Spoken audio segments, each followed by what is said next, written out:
El flúor es un gas a temperatura ambiente, de color verde amarillento, de olor penetrante y muy desagradable.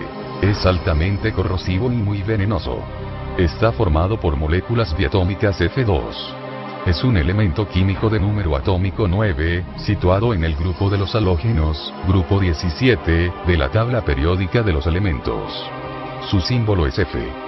También es el elemento más reactivo de toda la tabla periódica y forma compuestos con prácticamente todos los demás elementos, incluyendo los gases xenón y radón. Es un elemento muy abundante en la corteza terrestre en unos 950 ppm. Y en el agua de mar se encuentra en una proporción de 1,3 ppm. Se obtiene mediante electrólisis. En forma pura, es altamente peligroso y puede originar graves quemaduras en la piel y en las vías respiratorias. Es una potente bomba si se combina con el hidrógeno. Y por si esto no fuera poco, el flúor también reacciona fuertemente con el silicio, por lo que no se puede guardar en recipientes de vidrio. En su estado gaseoso el flúor consigue que el agua, vidrio y otros metales se quemen en una llama brillante. El primer uso que se le dio, como no podía ser de otra manera, fue en el proyecto Manhattan. En la obtención de hexafluoruro de uranio, UF6. Empleado para la separación de uranio. Aún hoy se emplea en los procesos de energía nuclear. Su empleo está muy difundido hoy en día en el recubrimiento de sartenes, hojas de afeitar, y demás utensilios domésticos. Pero a la larga pueden ser peligrosos y cancerígenos. Las autoridades decidieron en su momento, añadir al agua que consumimos dosis controladas de flúor, a la pasta de dientes, enjuagues bucales y un sinfín de etcéteras. Pero solo como medida preventiva contra la caries. La concentración en el agua debe situarse entre 0,7 y 1,2 partículas por millón. Como nos quieren las autoridades. Y digo yo, ¿a quién de nosotros nos han preguntado, para hacer eso? Y voy a explicar el por qué estoy en desacuerdo con lo que aparentemente parece ser un acto en nuestro beneficio. Por favor, pónganse los cinturones. Ese flúor que añaden al agua de consumo es un subproducto muy tóxico, obtenido de la contaminante fabricación del aluminio, flúor inorgánico. Como en su día no sabían qué hacer con esa cantidad de residuos fluorados, y coincidiendo con un estudio que decía que el flúor fortalece los dientes, esta gente vio el cielo abierto y a esparcirlo por doquier.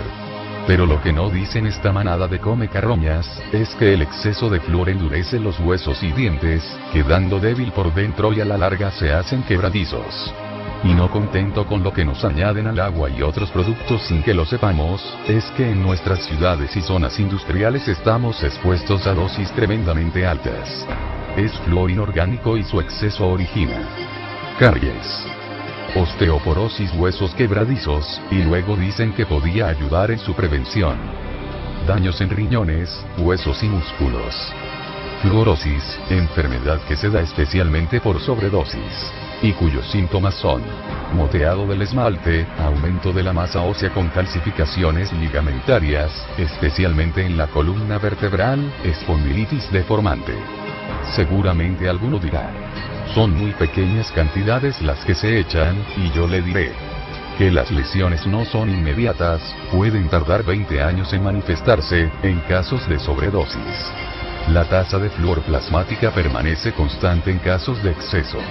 Exceso que vamos aumentando día a día. Luego tenemos el gas de flúor, que expelen algunas fábricas al aire, son mortales de necesidad y no exagero. Luego también lo encontramos en todos los alimentos procesados, ya que el agua que usan está fluorada. ¿Sabían que el fluoruro de sodio está registrado en la EPA, Agencia del Medio Ambiente, como un veneno para ratas? Pero bueno, estamos acostumbrados ya que también se encuentra en el agua que tenemos en la cocina, y que abrimos todos los días para hacernos el café y el té, está contaminada con cloro, plomo, arsénico, flúor y compuestos residuales, más bacterias patógenas súper resistentes. Y me he quedado corto. Tendríamos que utilizar un moderno revitalizador de agua o un filtro purificador, y no sé si eso sería bastante. Existen investigaciones realizadas, que achacan a nuestro amigo el flúor, del provocar cáncer, defectos en el feto, sistema respiratorio, riesgos para el sistema nervioso, gastrointestinal, y urinario. El flúor, se acumula en la glándula pineal, provocando una reducción en la producción de melatonina, una hormona de efectos anticancerígenos que producimos durante el sueño. Investigadores austriacos verificaron en 1970 que incluso un ppm, un parte por millón equivale a un mg por litro, de concentración de flúor. Puede provocar hasta un 50% de daño en las enzimas del ADN que se encargan de reparar las células, lo que acelera el proceso de envejecimiento. Estas fueron las palabras que pronunció el responsable del Departamento Químico del Instituto Nacional de Cáncer, el Dr. de Hamburg, ante el Congreso de USA en julio de 1976. Dijo que, de hecho, el flúor causa más mortalidad por cáncer en humanos y más rápido que cualquier otra sustancia química. ¿Sabían que tiene efectos neurológicos? Investigaciones chinas demostraron que niveles en el agua potable de 3,11 ppm, partes por millón, afectan al sistema nervioso sin consecuencias físicas apreciables. También provoca desorden atencional en humanos, trastornos del aprendizaje en niños, más desórdenes de la conducta. Y lo que es más peligroso, como dije antes, es acumulativo, en este caso en el tejido cerebral. En China también se usó para el control de natalidad. Pero ¿por qué tanto interés de las agencias gubernamentales en su distribución en todos los canales de consumo, aparte del interés de las empresas de producción del aluminio? Pues muy sencillo, se demostró que nuestro amigo amansa el carácter y aún sabiendo de su toxicidad, lo fueron instaurando, pero quizás interesa a una sociedad de zombies deformados, que no piensen mucho y no hagan demasiadas preguntas. También encontramos flúor en el té, medicamentos antidepresivos como Prozac, y en las sartenes y cazuelas antiadherentes de teflón. Me veo en la obligación de decirles que el agua de botella está tratada igualmente con nuestro amigo. Casi todas exceden el límite permitido. Lo más seguro, si es que es seguro, sería un mg/l, pero es que la mayoría no reflejan ningún dato al respecto. En ninguna indica que lleve flúor. ¿Por qué ocultan este dato en sus etiquetas? Bueno, siento haber alarmado a más de uno. Quería seguir dando más información sobre este asunto, pero se me ha hecho tarde y tengo que ir a lavarme los dientes. Aunque pensándolo mejor lo dejaré para otro momento. No confíes en el flúor para evitar las caries.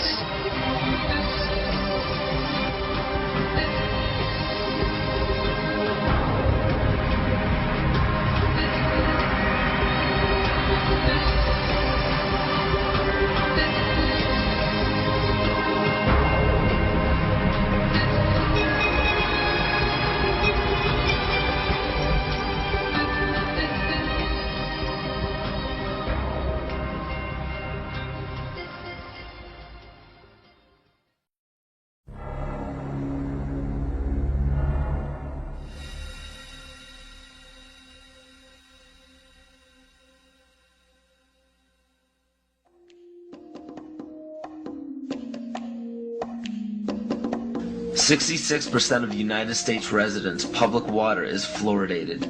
It is known to have tremendous effects on bone cancer, joint problems, bone weakness, lowered estrogen and testosterone levels, and dental fluorosis, which is yellowing of the teeth and pitting in the enamel. Wouldn't it make more sense to enhance public water with vitamins which are meant to be ingested to promote overall health, rather than putting such a toxic chemical in our water with a bogus explanation that it will improve our dental health? We now know that fluoride causes more dental problems than it solves. Something doesn't seem right about this. Do you honestly believe that these companies care deeply enough for the people to spend large amounts of their own money to fluoridate public water when the people already purchase their own toothpaste? But there's a difference between toothpaste and drinking water. We don't ingest toothpaste. If you go to any hardware store and look at any rat poison product, you will only find one ingredient: sodium fluoride. It is the most toxic ionic molecule outside of potassium dichromate. Now Dannon, along with other companies, have begun fluoridating bottled water. It is becoming increasingly difficult to get away from. And the fact that fluoride is also used in many prescription antidepressants shows that it eliminates aggression and motivation in people. Fluoride, to my knowledge as a physician, has absolutely no biological benefit whatsoever. But one of the significant things is that the Russians carried out all sorts of experiments on the people living in the Gulag. One of them, of course, was to fluoridate the water. Why?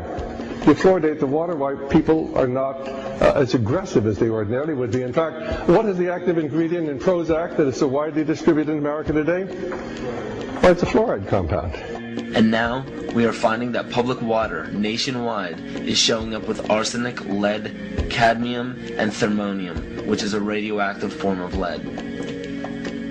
Cancer, lowered sex drive, birth defects, sedation, and brain defects. Does this not sound like a wonder drug for anyone aiming to control a population? It's quite astonishing, Paul, the degree to which environmentalists have not been educated about fluoride. You know, people have an unconscious trust in their doctor or their dentist, and if you can persuade doctors and dentists that fluoride is safe and good, then you're able to reach the rest of the nation. People believe their doctors and dentists, and that was a way of promoting fluoride for Bernays. Fluoride was killing their cattle, destroying their crops. Fluoride given to rats had produced bone cancer and liver cancer, and that those results had been doctored to make it look as though fluoride hadn't caused as much cancer. The pattern that we saw, it typically is what we see with other neurotoxic agents that are well known to cause a hypoactivity or a memory problem or an IQ problem. When I first presented the results of these studies, one of the individuals sitting and listening to the results, he says, "Do you have any idea what you're saying?" And he says, "You're telling us that we're reducing the IQ of children." And basically I said, yes.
Are you aware that fluoride is in our public drinking water? Yes.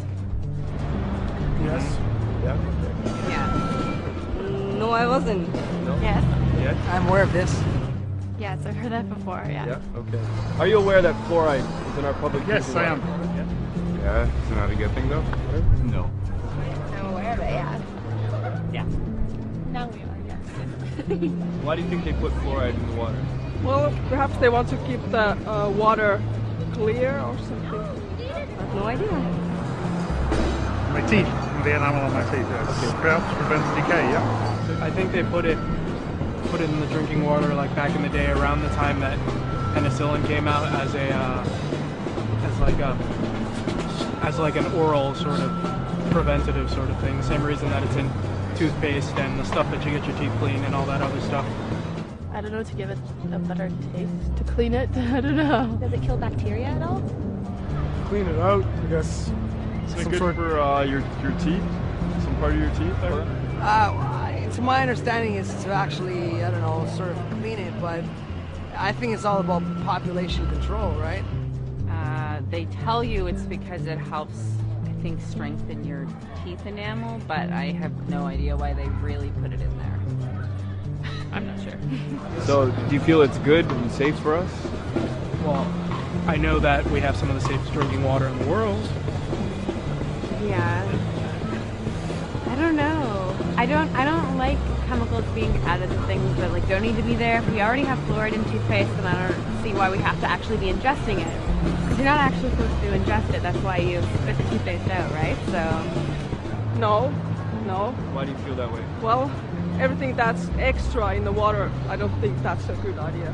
I would guess if it's in the water, it's because they did some studies and they think it's safe enough. I'm not so sure about that. Yeah? Okay. Yeah, on the flip side, when I go to the dentist, I just don't get my teeth cleaned with fluoride anymore because it causes rot and all that other good stuff. No, probably not. I don't think so, no. Yeah, well, we live in a first world country, so I doubt it would be a bad thing. I doubt they would want to poison citizens of Canada and Toronto especially. Well, I know in like dental stuff we're supposed to spit it out. Is it bad? Like, I'm assuming it's bad for us that we're ingesting it. For us? I don't think it's safe at all. It's a poison. Sodium fluoride, which is what they use, it's a poisonous chemical. It's been scientifically proven to do more harm than good. How does that make you feel about it being in our water? Well, I would prefer to drink bottled water. Yeah? I don't want to drink tap water. That's kind of creepy, actually, knowing that now. That's a little alarming. Not good. Yeah. Well, it's really hard to escape because, I don't know if you know, it's also in almost all bottled water. So you have to make sure you look on the front tags of your bottles for 0.0 ppm. Shit. Yeah, pretty much. I don't know. I'm blown away. I can't argue that. That's messed up, then. Well, worried about, like, nobody knows about it and it's in there. That's kind of concerning. I feel terrible about it, but what can you do? It's unacceptable. There's not really anything we can do about it. Yeah. And I'm drinking that, actually? Yeah. How does that make you feel about knowing that it's in the water? Iffy. I don't know.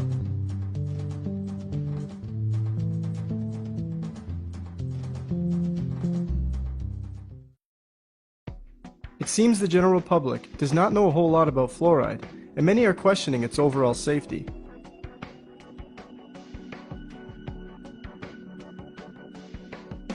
Sodium fluoride, sodium silicate fluoride, and fluorosilicic acid, all used in dental offices, toothpaste, and water fluoridation, are toxic waste substances created from the creation processes in the fertilizer, steel, nuclear, and aluminum industries.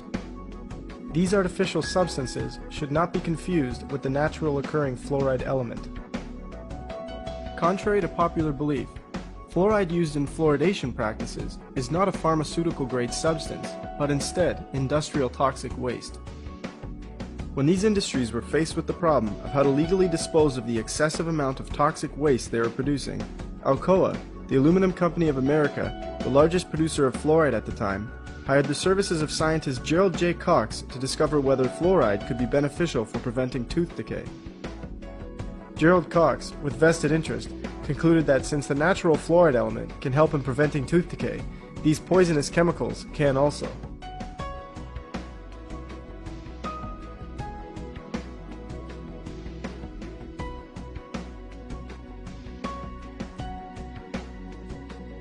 After the release of Cox's claims, the fluoride waste these industries produced began being trapped in the smokestacks of the factories collected, put into barrels, and sold to municipalities to add to their drinking water. Before these industries were trapping fluoride emissions, the fluoride pollution was scorching vegetation, killing crops, and crippling livestock.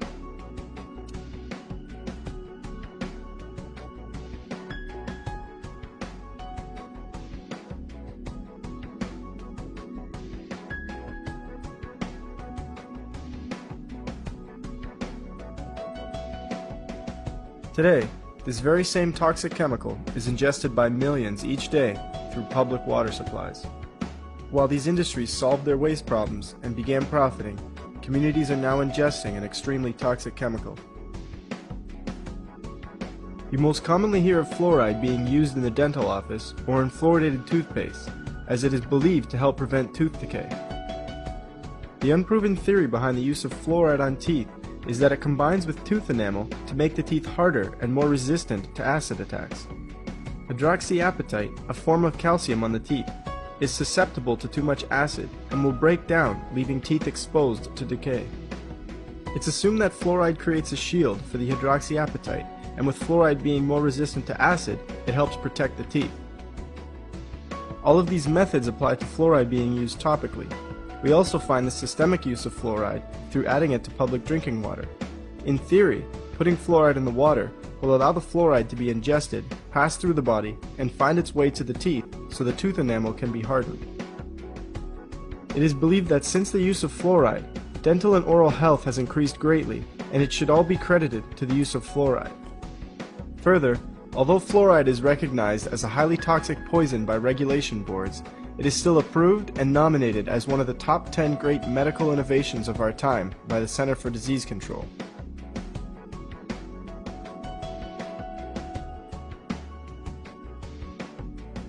According to Christopher Bryson, author of the book The Fluoride Deception, fluoride science is corporate science, fluoride science is DDT science, it's asbestos science, it's tobacco science. Simply put, fluoride science is not science or scientific at all.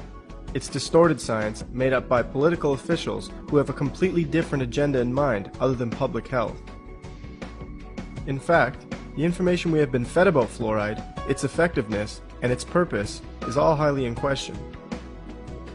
Fluoride was added to drinking water in an attempt to lower cavity rates in the late 1940s, as oral health was not up to par. When fluoride was added to public drinking water, it wasn't a whole lot long after that dental records were starting to get better. However, as the graph shows, even countries where the water was completely unfluoridated, the amount of cavities dropped at the exact same rate or better.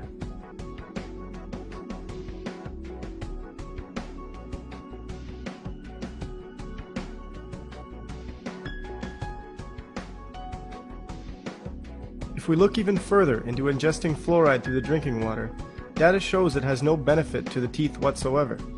98% of Europe is completely opposed to having fluoride added to their water supply, versus a great percentage of North America being fluoridated. The dental records in Europe show fewer cavities and tooth decay than what occurs in North America.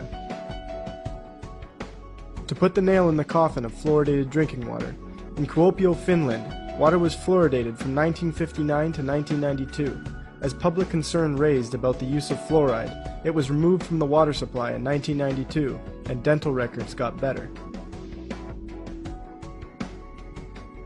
With no clear benefit at all, we continue to pump this highly toxic chemical into our water supplies. What about fluoride used topically versus systemically? In other words, fluoride that comes from toothpaste and the dental office. There is no data that shows fluoride used in fluoridation practices helps prevent tooth decay. Even in topically used situations, data has shown that fluoride actually rots teeth as opposed to helping them. Teeth rot when the enamel on the outside of the tooth becomes compromised and acid begins to eat away at the inside of the tooth. If acid sits on the outside of the tooth, over time, it begins to kill the adenosine diphosphatase and the enamel weakens. The problem with fluoride is, once it comes in contact with teeth, it kills the adenosine diphosphatase, which in turn compromises tooth enamel.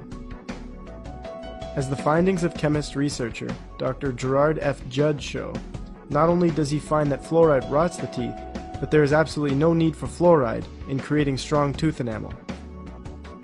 when looking at the dental records of Americans and Ugandans, Judd found the following. 30% of American youths ages 8 to 10 have no cavities. 100% of Ugandan youths ages 6 to 10 have no cavities. The reason Ugandan youths have 3 times better teeth than American youths is because they do not consume as many acidic foods, have no fluoride in their drinking water, have regular meals rather than sipping on acidic drinks all day, have more calcium and phosphate in their diet, and have fewer dentists to work on their teeth. So not only is there no evidence to show that fluoride helps prevent tooth decay, but there is plenty that shows it is quite harmful for the teeth. Fluoride is also responsible for much more than just tooth decay. Dental fluorosis is a tooth condition caused by fluoride. Fluoride is the only contributor in the creation of dental fluorosis. Dental fluorosis shows up as white or brown spots on the teeth and can also break away and pit at the enamel. Dental fluorosis is typically caused by fluoride exposed to the teeth between birth up to the age of 8. As a result of the use of fluoride, according to the CDC, dental fluorosis is found in 32% of American children. In fact, the effect fluoride can have on developing teeth is so immense that the American Dental Association and Center for Disease Control both state that parents should not be using fluoridated water for their baby's drinking water or formula. Those with evidence of dental fluorosis can also count on having too much fluoride in other areas of the body as well. Skeletal fluorosis is also common when the bones become over-fluoridated. Having too much fluoride in the body poses risks to the organs and greatly increases the rate of cancer.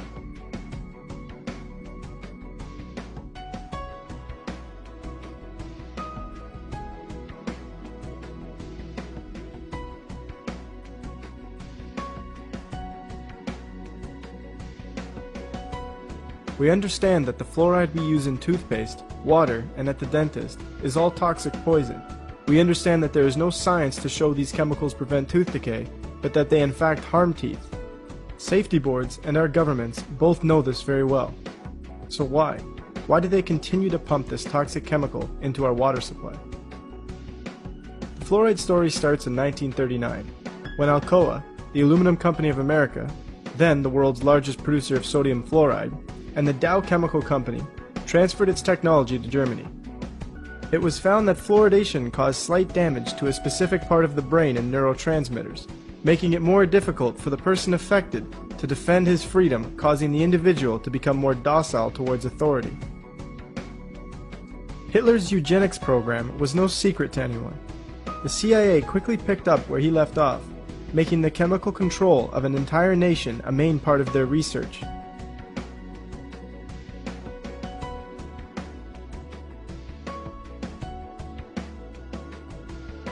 As research completed by chemist Charles E. Perkins shows, any person who drinks artificially fluoridated water for a period of 1 year or more will never be the same person mentally or physically.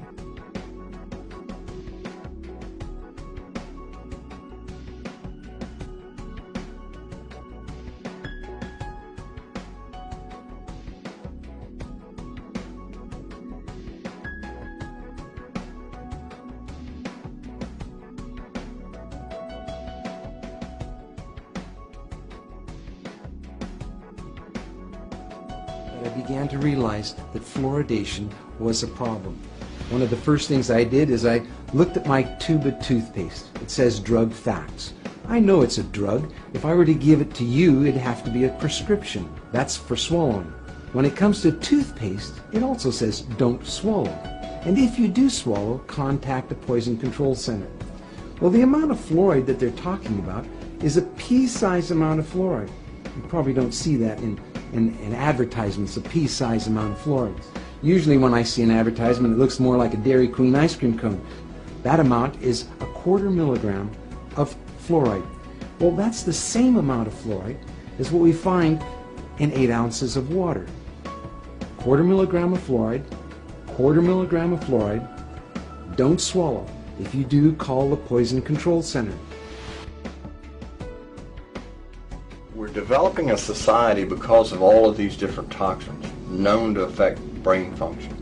We're seeing a society that not only has a lot more people of lower IQ, but a lot fewer people of higher IQ. In other words, a dumbing down, a chemical dumbing down of society. So everyone's sort of mediocre. That leaves them dependent on government because they can't excel. We have these people of lower IQ who are totally dependent. Then we have this mass of people who are going to believe anything they're told because they can't really think clearly. And very few people of very high IQ who have good cognitive function who can figure this all out. And that's what they want. So, you can kind of piece it together as to why they are so insistent in spending so many hundreds of millions of dollars of propaganda money to dumb down society.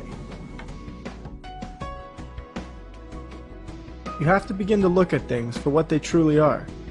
When we truly look at fluoride, we find that fluoride science was bought and paid for by the companies who were producing the most of it. It was a way for them to dispose of the toxic waste while profiting. Fluoride does absolutely nothing to prevent tooth decay.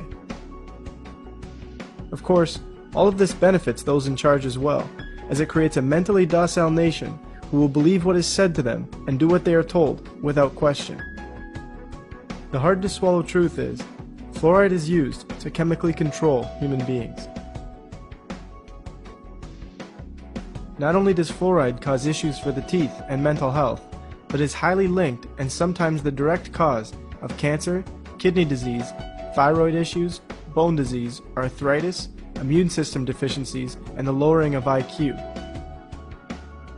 In fact, 18 separate human studies have been completed in China, India, Iran, and Mexico that all conclude fluoride is the direct cause of lowering IQ.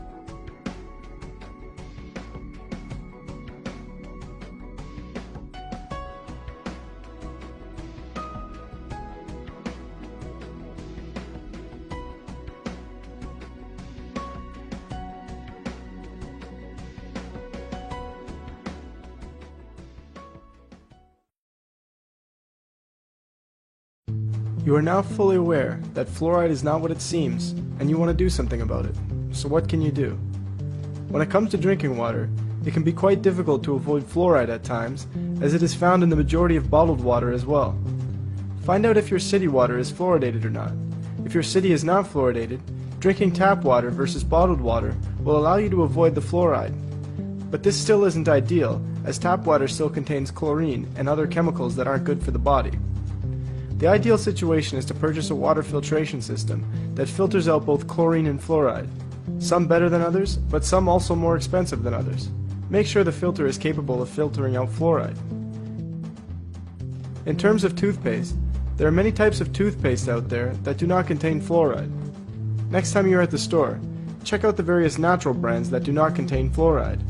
You can also use baking soda to brush your teeth instead of toothpaste. At the end of the day, fluoride is so heavily defended by people and some professionals because they are simply going by what they have been taught. They assume that there is actual evidence to show that fluoride is good for us and that it's safe to use. This is the same mentality we have taken towards many other things in our current world. Use materials like this documentary and others to educate your friends and family about fluoride. Gently approach your dentist with this information as well. Most professionals have no intention of harming anyone. They are only practicing what they have been taught. Many dentists have quickly changed their minds about fluoride once they have learned the truth about it. Finally, really think about why those in charge, who know full well what this chemical does, are putting it in our water. Use this same questioning when looking at other deceptions we have been fed. If you have yet to notice, we are in the midst of a mass awakening on this planet. Many are beginning to uncover truths about our world and why things are the way they are. Many are also beginning to realize the biggest deception of all. Bigger than fluoride, economics, education, religion, and so forth. The biggest deception we have been told is that we are a body and a mind, and that's it. There's nothing more and nothing else to our reality. The truth is, you are much more. So much more that if we figured it out, the game would be up for those in charge. This is precisely why our water is fluoridated.